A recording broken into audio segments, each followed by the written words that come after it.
Sí, lo escucho. El video sobre el equipo que tenemos en Indicasat para que tengan una idea de el tipo de cosas que se pueden hacer. Como les estaba comentando, este equipo puede manipular partículas a nano y microescala utilizando un láser altamente enfocado. El equipo además está equipado con un micromanipulador que nos permite seleccionar las partículas de interés y poder aislarlas y seleccionarlas en un lugar distinto basado en las propiedades que decidamos para esta selección. Algo muy importante que tiene el equipo y que les voy a mencionar luego es que tiene un detector de cuadrante que es un brazo de fuerza, que es lo que nos permite caracterizar las fuerzas a través de utilizando estos bits o micropartículas que se unen a las membranas de las células y podemos entonces cuantificar las fuerzas que estamos aplicando sobre las células para entonces poder obtener los datos experimentales. Como les comenté, este equipo está abierto para el uso de todos. Es un servicio que se brinda en Indicasat y pueden obtener más información en la página web de Indicasat en la pestaña de servicios.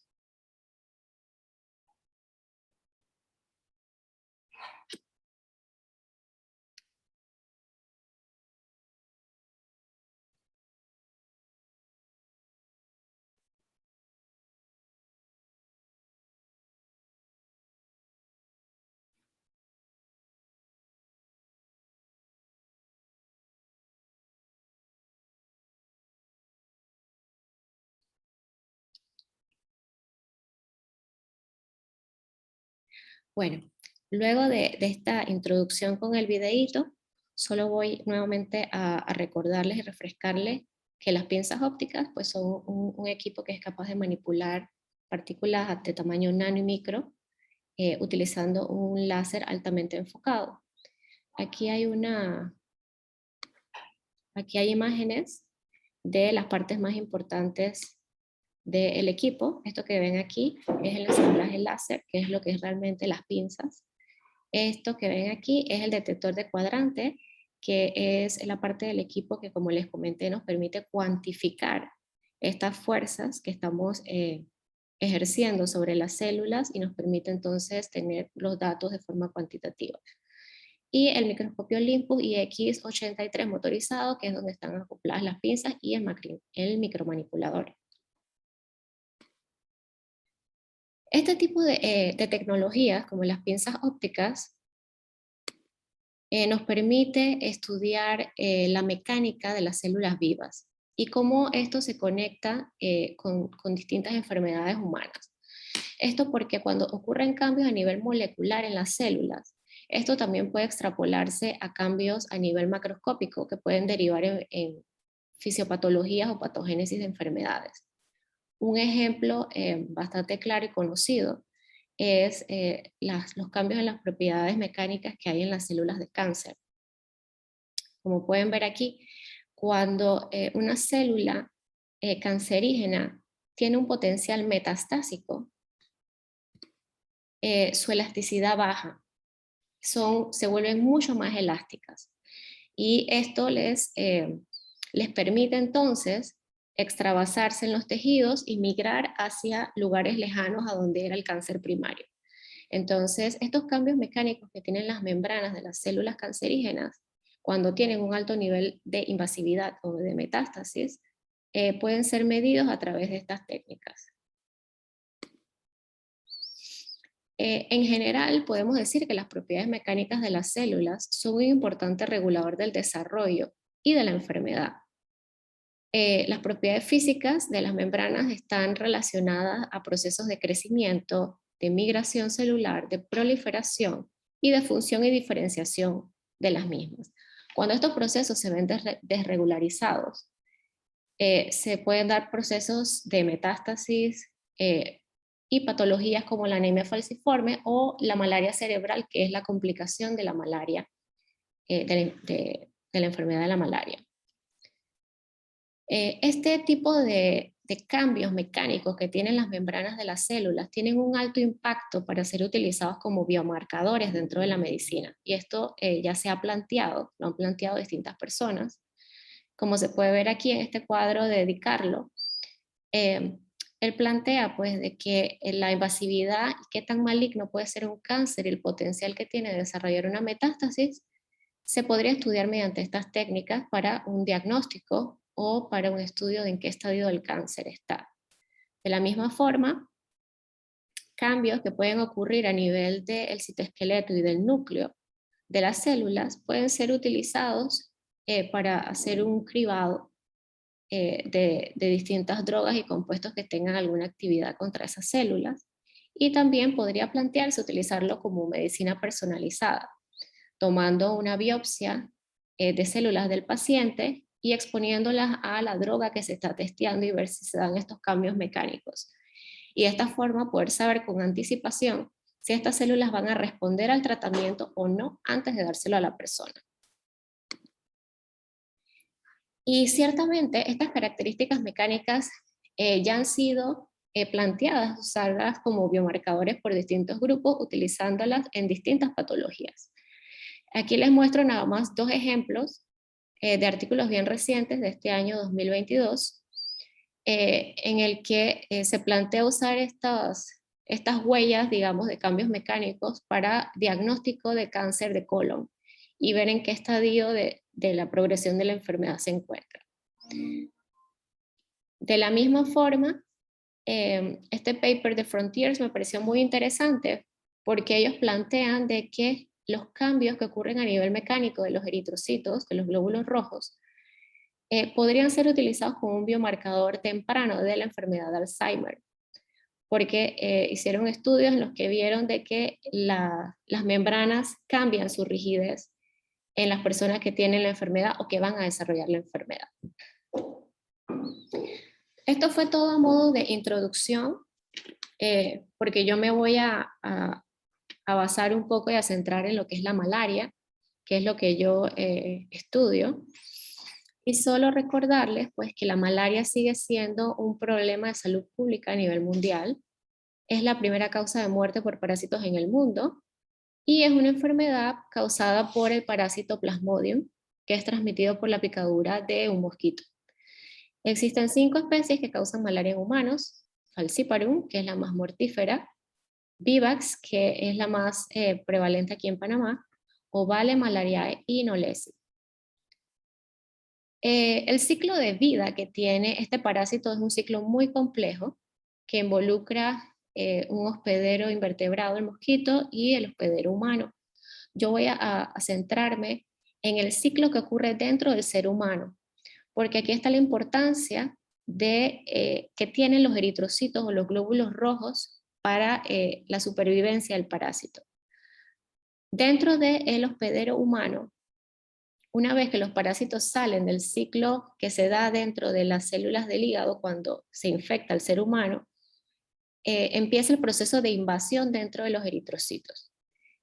El parásito de la malaria entra dentro de un glóbulo rojo sano y empieza un proceso de crecimiento. Como pueden ver aquí, el parásito comienza a crecer. Primero está bien pequeñito en el estadio de anillo y a medida que pasa el tiempo va creciendo, se va engordando y va ocupando más espacio dentro del eritrocito. A medida que esto sucede también comienza la exportación de proteínas del parásito hacia la membrana del eritrocito y empiezan a ocurrir un montón de cambios en la fisiología y en la mecánica de la célula del eritrocito, de la célula roja. Entonces, viendo la importancia que tienen los eritrocitos para la supervivencia del parásito, vamos a recordar un poquito las propiedades únicas y distintas que tienen estas células dentro del cuerpo humano. Los glóbulos rojos son las células más elásticas que existen en el cuerpo humano.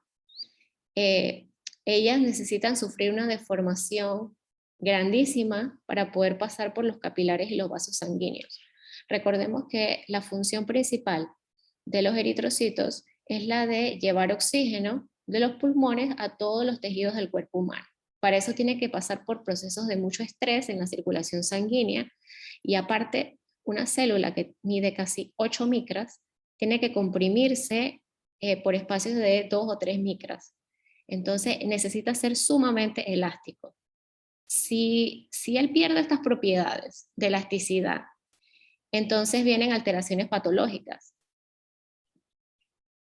Como les comenté, las propiedades mecánicas del eritrocito sano es que son altamente deformables, pero esta deformabilidad se atribuye a 3 factores primordiales: a la gran relación área-superficie en volumen, a la viscosidad citoplasmática, que se le puede atribuir sobre todo a la falta de organelos. El eritrocito se podría decir que está vacío, no tiene núcleo, no tiene organelos dentro y por eso tiene una viscosidad citoplasmática que le permite ser altamente deformable. Él está compuesto primordialmente por hemoglobina en estado líquido. Y las propiedades viscoelásticas intrínsecas de la membrana celular, que ya viene dada por las diferentes proteínas que forman el network de la membrana del eritrocito. Pero ¿qué sucede cuando el parásito Plasmodium infecta y entra dentro de este eritrocito sano?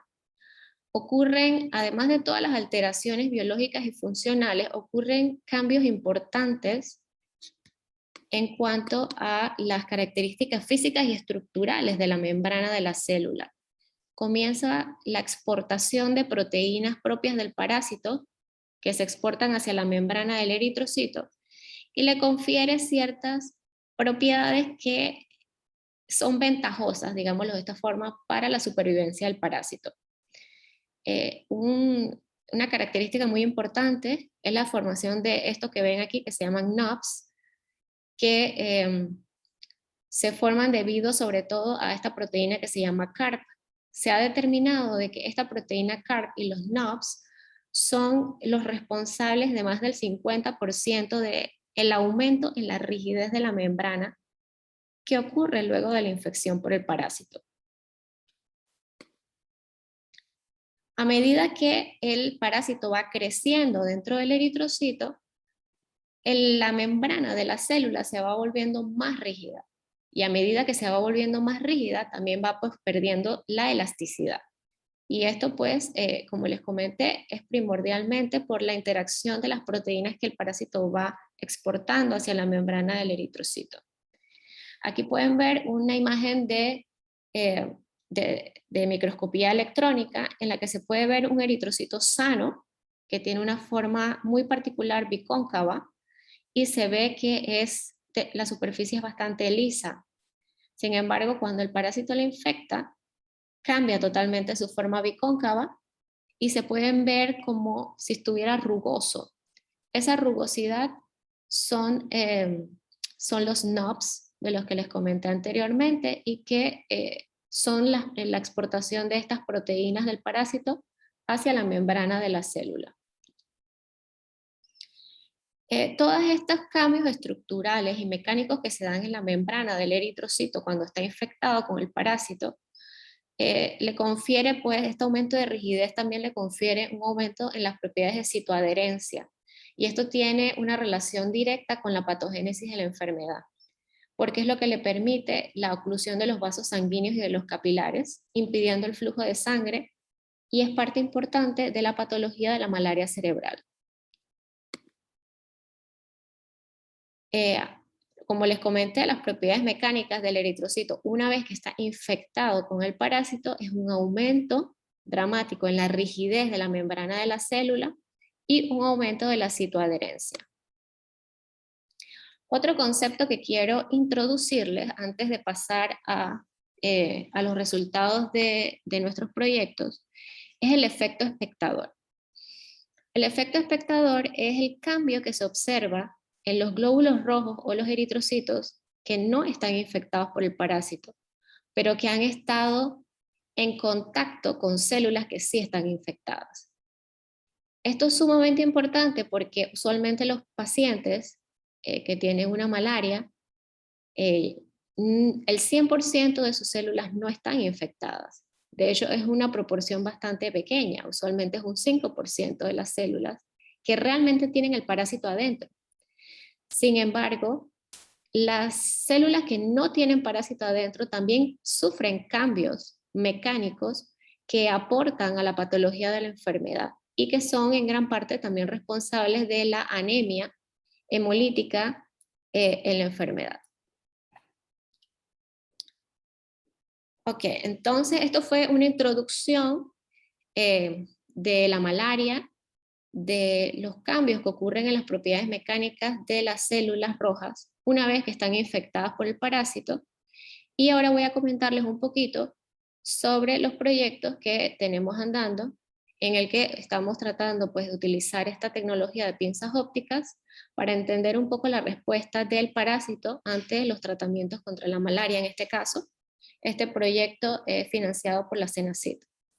Y el objetivo general pues, es el de analizar las propiedades biomecánicas de los eritrocitos, tanto sanos como infectados con el parásito, luego de la aplicación de los antimaláricos más comunes que se utilizan para su tratamiento.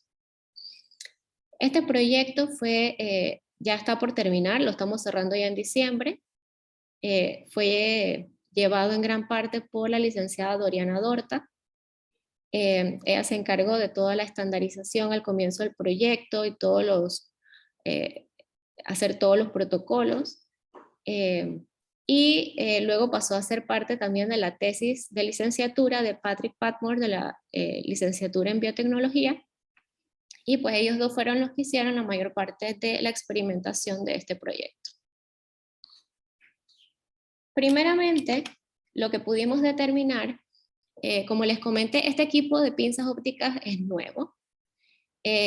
Lo primero que había que hacer era pues aprender a utilizarlo, poder crear nuestros protocolos base con los que íbamos a hacer todo el resto de la experimentación.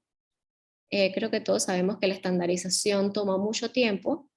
Es un proceso que hay que hacerlo muy bien para que luego los resultados tengan una validez. Entonces, finalmente, se logró la validación de los parámetros de las propiedades biomecánicas del eritrocito tanto sano como infectado con el parásito. En esta imagen pueden ver en la primera columna son fotos de GIMSA para que tengan una idea de cuál es el estadio o el estado de la célula que estamos analizando en el panel de la mano derecha con las pinzas ópticas. En el primer panel son eritrocitos sanos, no infectados, no tienen parásito. Y se puede ver el cursor, aquí está. Esto que se ve brillante es la partícula de poliestireno. Utilizamos bits o partículas de 3 micrómetros que se pegan por fuerzas, se pegan a las células, y la trampa de luz, el láser del equipo, atrapa la partícula, y sobre esta partícula es que se ejerce la fuerza de deformación. Antes de comenzar siempre se hace un proceso de calibración del equipo, y esto es lo que nos permite entonces después extrapolar estos datos y sacar la constante de rigidez de las membranas. Aquí se puede ver cómo en el caso de cuando los eritrocitos están sin infectar, la deformación de la célula es bastante visible. La célula es muy elástica. Sin embargo, a medida de que el parásito comienza a crecer, aquí está el parásito en estadio de anillo, está pequeño todavía. Y se puede ver en el segundo panel cómo, a pesar de que sigue siendo un poco elástico, es un poco menos elástico que cuando no tiene el parásito dentro. Sin embargo, déjenme ver si puedo poner aquí el láser. Aquí está. Sin embargo, cuando el parásito crece y ocupa gran parte de la célula, que está en estadio de trofozoito maduro o esquizonte, la misma fuerza que se aplica no es capaz de deformar la célula. La membrana de la célula está mucho más rígida. Entonces, esto fue importante porque logramos estandarizar y logramos validar de que utilizando la técnica logramos obtener lo que debíamos estar viendo. Aquí solo un videito como para mostrarle cómo se ve en movimiento cuando se está utilizando la trampa de luz. Lo que se ve en rojo es el láser. Cuando se hace la deformación en el eritrocito cuando está sano, y el eritrocito cuando está infectado con el parásito es mucho más rígido.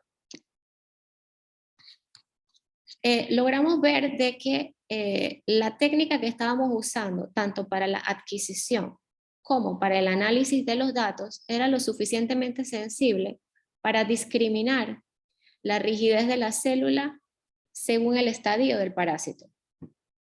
En este gráfico que vemos aquí, en el eje Y, está la constante K de elasticidad, que mientras más alta es el valor, más rígida es la membrana. Y aquí en negrito podemos ver los datos de los eritrocitos cuando están sanos, cuando no tienen parásito. En azul, cuando están infectados con el parásito en estadio de anillo, o sea que el parásito está bien pequeñito. Y en rojo podemos ver cuando el parásito ya está gordo y grande en estadio de esquizonte. Y podemos ver cómo significativamente la rigidez aumenta. En el caso de los infectados, son hasta 4 veces más rígidos que cuando no están infectados. Una vez que determinamos de que con la técnica que estábamos usando de análisis era posible ver y discriminar estas diferencias, entonces procedimos a estudiar el efecto que tenían la exposición a las drogas, que sabemos que son activas contra el parásito, en la membrana de la célula. Y encontramos algo interesante, que es que cuando la cepa, nosotros utilizamos la cepa HB3, que es resistente a la pirimetamina. Cuando utilizamos las cepas del parásito, que son sensibles a los antimaláricos, hay un incremento en la rigidez de la membrana. Como podemos ver aquí nuevamente, esta es la constante K. Mientras más alta es, más rígido es la membrana.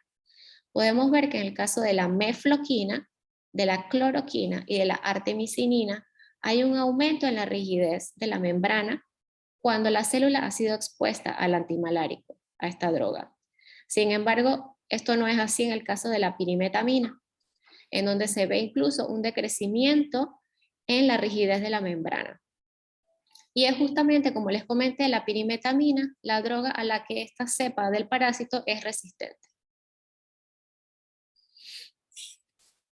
Procedimos luego a estudiar qué sucedía con el efecto espectador, que como les comenté tiene una importancia grande en la patología de la enfermedad, porque es el causante en gran parte de los procesos hemolíticos que causan anemia en el paciente.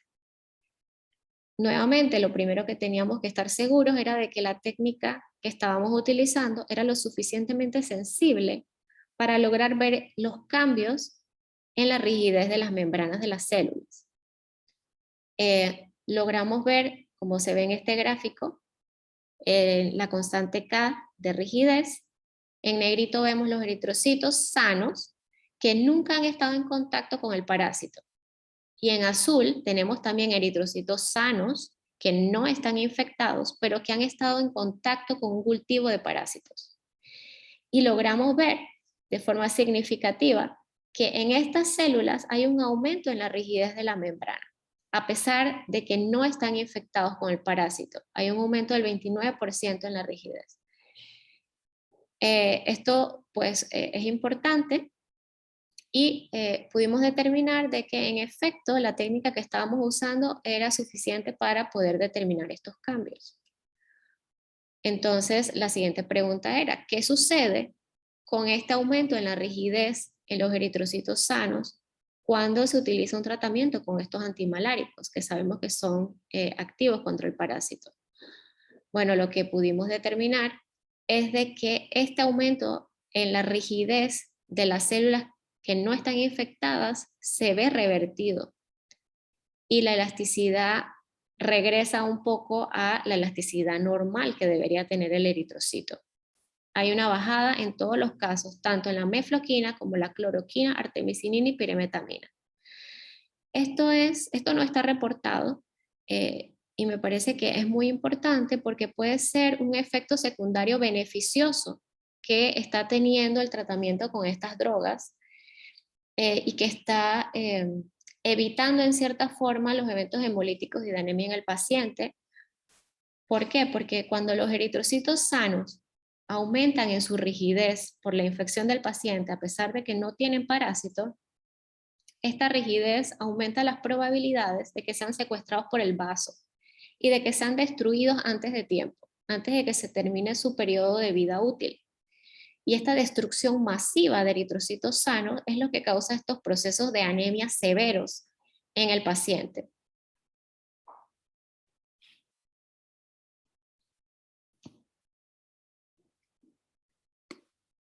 Como conclusiones de este proyecto,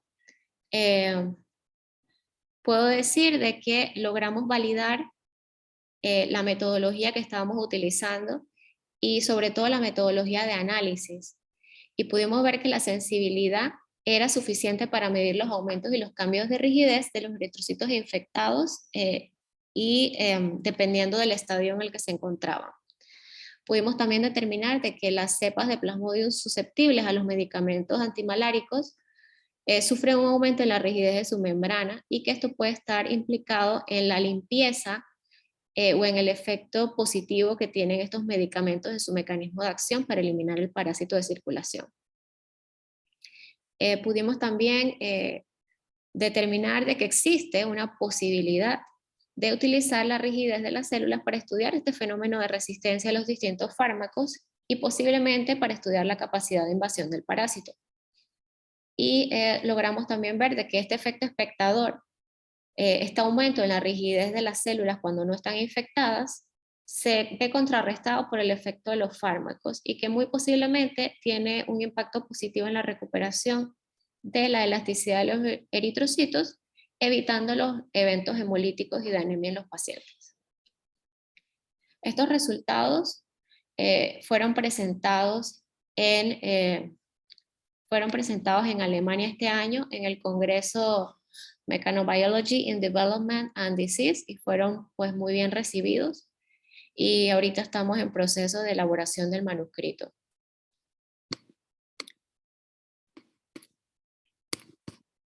Uy, no puedo, ahí está.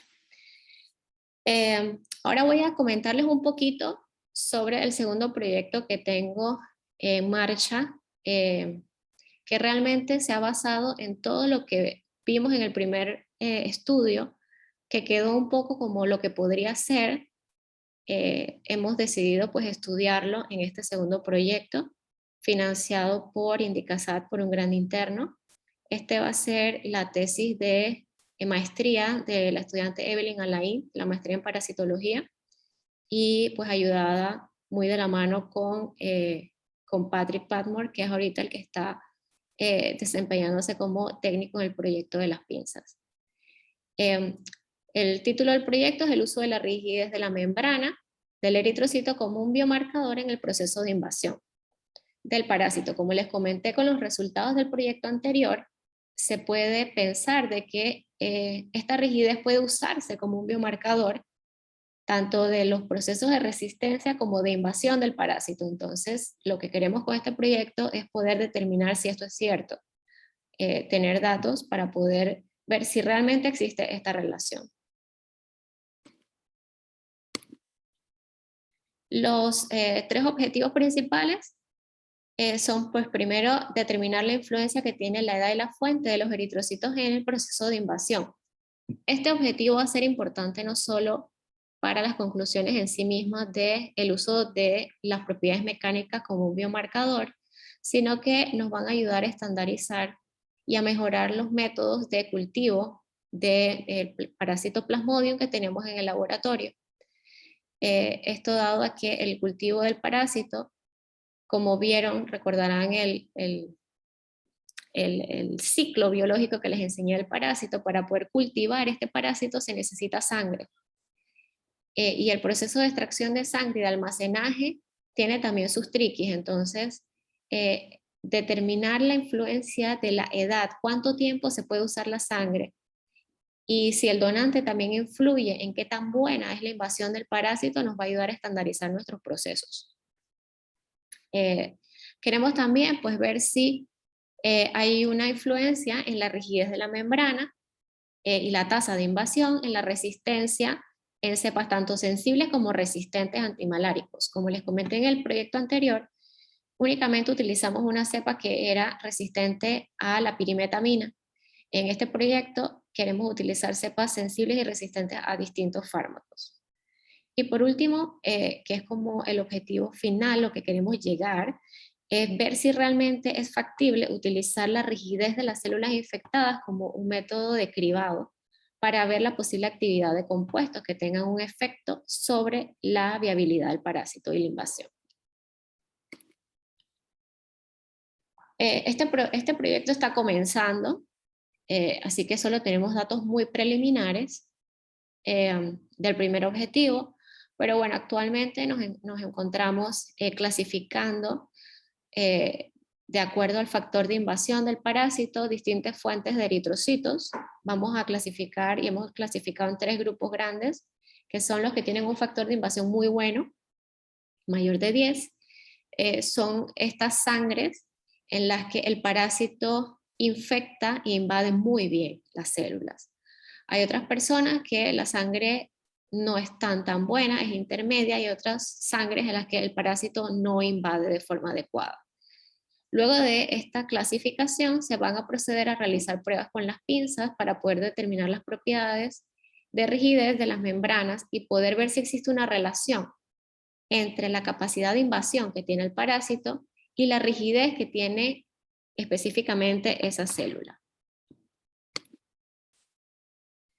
Y en cuanto a la influencia que puede tener la edad, o sea, el tiempo que ha transcurrido después de la extracción de la sangre y el proceso de invasión in vitro, hemos podido hacer pruebas preliminares llevándolas hasta un mes después de la extracción, y se ve como a través del tiempo hay un incremento ligero, no tan marcado, pero sí bastante evidente, de la rigidez en las células.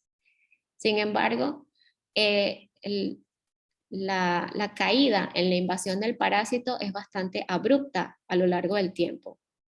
Entonces, los próximos pasos van a ser ver qué otras cosas, además de la rigidez en la membrana, pueden estar influyendo en esta caída de la invasión, y ver pues si realmente qué tanto aporte tiene esta rigidificación de la membrana con el proceso de invasión per se. Y bueno, eso es lo que tengo por ahora de este proyecto, que es bastante preliminar. Y ahora solo quisiera agradecer a todas las personas que han hecho esto posible, al doctor Eric Sarmiento de la Universidad de Guanajuato en México, eh, colaborador mano derecha, que nos ayudó mucho en el proceso de estandarización y sobre todo en aprender a cómo analizar nuestros datos. A la CENACYT y a Indicasat por los grants que me han permitido llevar a cabo estas investigaciones, al Sistema Nacional de Investigación también siempre por todo su apoyo, a todo el Team Malaria, a la doctora Carmenza y a todos los chicos que siempre me dan sus feedbacks y sus críticas constructivas que me ayudan a mejorar cada día. Un agradecimiento muy especial a Doriana Dorta, que fue fundamental tanto en la adquisición del equipo como en la estandarización del mismo, y que a pesar de que le salió una beca para irse a Italia y está lejos, ella ha seguido pendiente de todo lo que necesitamos y ayudándonos a la distancia siempre. También a mi chica Ana Patricia del proyecto Julia de Mentorías de CENACYT, que ha estado ayudándonos bastante en el laboratorio desinteresadamente. Les agradezco mucho a todos y gracias por escucharme.